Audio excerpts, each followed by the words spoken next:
ನಾವು ಮಾಡಿದ್ದು ಸರಿ ಅದ, ಅಲ್ಲೂ ಇರಬೇಕಾಗಿದ್ದು ನಮ್ಮ ಬೈಕ್ ಅದ ಅನ್ನೋದು ಒತ್ತಿ ಹೇಳಿದ್ದಾರೆ. ಅದೇ ಕಾಲ ಇನ್ನೊಬ್ಬ ನಮ್ಮ ಕನ್ನಡದ ದೊಡ್ಡ ನಟ ಸುದೀಪ್ ಅವರು ವಿಷ್ಣುವರ್ಧನ್ ಮೇಲೆ ಫಿಲ್ಮ್ ಮಾಡಿದಂಥವ್ರು ಇದ್ದಾರೆ. ವಿಶೇಷವಾಗಿ ವಿಷ್ಣುವರ್ಧನ್ ಮೇಲೆ ಭಕ್ತಿನೂ ಅದ, ಭಾಳ ಪ್ರೀತಿ ಅದ, ವಿಶ್ವಾಸ ಅದ.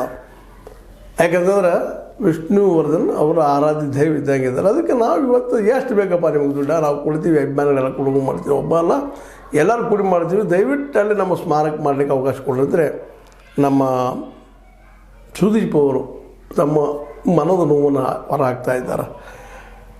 ಸಾಹಸ ಸಿಂಹ ಎಂದರೆ ಎಂದೂ ಮುಗಿಯದ ಒಂದು ಅಭಿಮಾನ, ಗೌರವ. ಅವರ ಸ್ಮಾರಕವನ್ನು ಒಡೆದು ಹಾಕಿದ್ದು ಒಂದು ದೇವಸ್ಥಾನವನ್ನು ಕೆಡವಿದಾಗ ಎಷ್ಟು ನೋವಾಗುತ್ತದೋ ಅಷ್ಟೇ ನೋವು ಮತ್ತು ಸಂಕಟ ನನಗಾಗಿದೆ.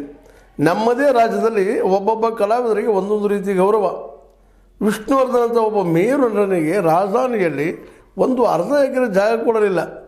ಅವರ ಹೆಸರಿನಲ್ಲಿ ಒಂದು ಪ್ರಾರ್ಥನೆ ಮಾಡಲು ನಮ್ಮ ಬಳಿ ಜಾಗವಿಲ್ಲ ಎಂದರೆ ಇದು ಅತ್ಯಂತ ಖಂಡನೀಯ ವಿಷಯ. ನಮ್ಮ ಇವರು ಹೇಳ್ತಾ ಇದ್ದಾರೆ. ಇದನ್ನು ಸುದೀಪ್ ಅವರು ಸರ್ಕಾರ ಮಧ್ಯಪ್ರವೇಶ ಮಾಡಬೇಕು, ಇದು ನನ್ನ ವಿನಂತಿ. ನ್ಯಾಯಾಲಯಕ್ಕೆ ಹೋಗೋದಾದರೆ ನಾನೂ ಬರಲು ಸಿದ್ಧ.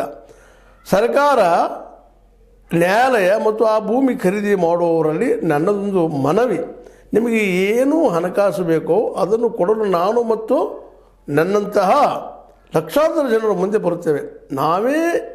ನಾನೇ ಮುಂದೆ ನಿಂತು ಅದನ್ನು ಸ್ಮಾರಕವಾಗಿಸುತ್ತೇನೆ. ಅದಕ್ಕೆ ಒಂದು ಅವಕಾಶ ಕೊಡಿ. ಜೈ ವಿಷ್ಣು ಸರ್ ಅಂತೇಳಿ ಲೆಟ್ರು ಬರೆದಿದ್ದಾರೆ.